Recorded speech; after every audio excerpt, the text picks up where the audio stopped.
Il y a 1400 ans, notre prophète a parlé du problème des réfugiés qui se produirait avant l'apparition de Hazrat Mahdi. Après moi, plusieurs séditions se produiront.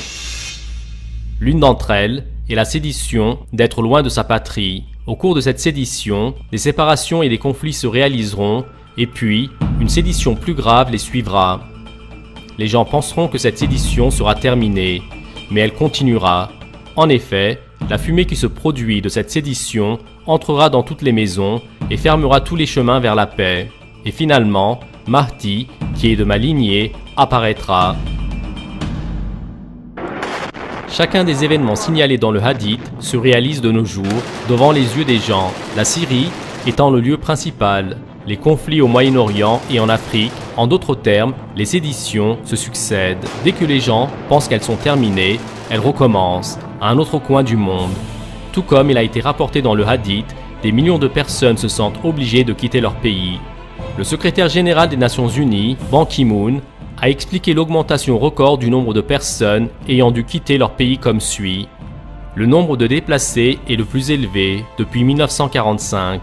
Ce chiffre s'établit à plus de 51 millions de réfugiés. Une autre information fournie par les hadiths rapporte que les réfugiés quittant leur pays feront face à de nombreuses épreuves sur la mer. Le hadith dit ainsi. Rapporté par Abdullah ibn Amr.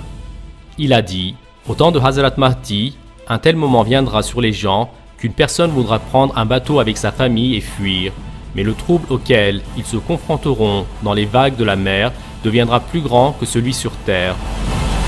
Entre les années 1993-2014, le nombre de réfugiés ayant perdu la vie seulement pendant le voyage en Europe est de 29 917. En 2011, lorsque le printemps arabe a commencé, le nombre de personnes ayant perdu la vie sur la mer Méditerranée était de 1500-1900, alors que ce chiffre a atteint 3500 en 2014. Du mois d'avril 2015 jusqu'à nos jours, ce chiffre a atteint 1500.